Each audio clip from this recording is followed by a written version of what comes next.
Representative Kohls. Thank you, Madam Speaker.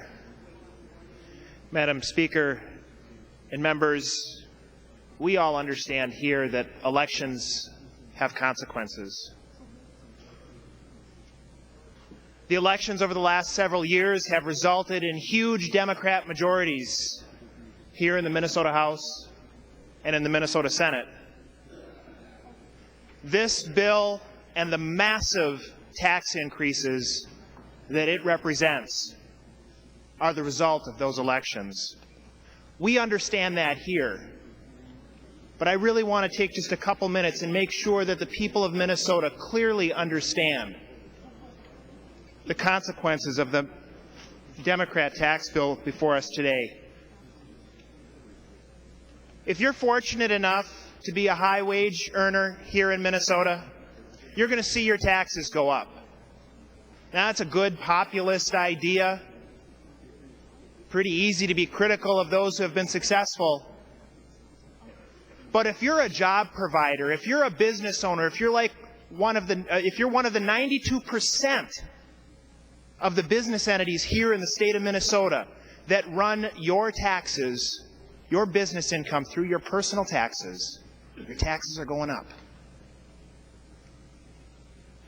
If you pay property taxes, you're losing your ability to deduct your property taxes on your income taxes, and as a result, your income taxes are going up. If you pay interest on your mortgage on your home, you're losing your ability to deduct it, your income taxes are going up. If you download music from the internet, whether you're a young Minnesotan, somebody in their 20s and 30s, or somebody much older, your taxes are going up.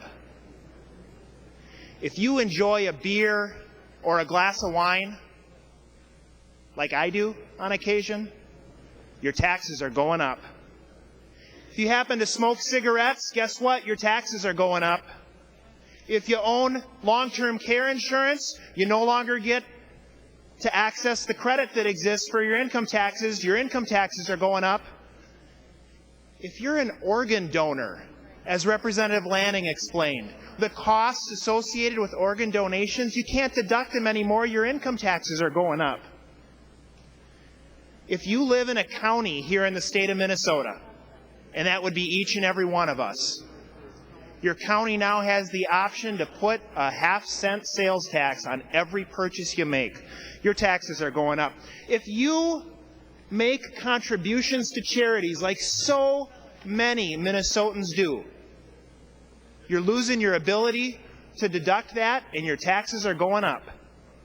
If you claim the K-12 education credit or deduction, you're losing the ability to do that, and your taxes are going up. And if you're a low-income Minnesotan who's entitled to the tax credit because we just raised your gas taxes, sorry, not anymore. Your taxes are going up. Now, Representative Lincheski would probably get up and say, yeah, we got rid of a bunch of those things, those awful tax preferences, but we created some other tax preferences. And she's right. There are some other tax preferences in this bill, but as Representative Broad explained, if you make as little as $16,000, you're in that third income decile, chances are you're going to be a loser under this bill instead of a winner, and your taxes are going up. And that's just the beginning. The $1.5 billion of tax increases in this bill are just the beginning. In the next biennium, the people of Minnesota are going to be taxed another $2.9 billion to make the House Democrat budget balance.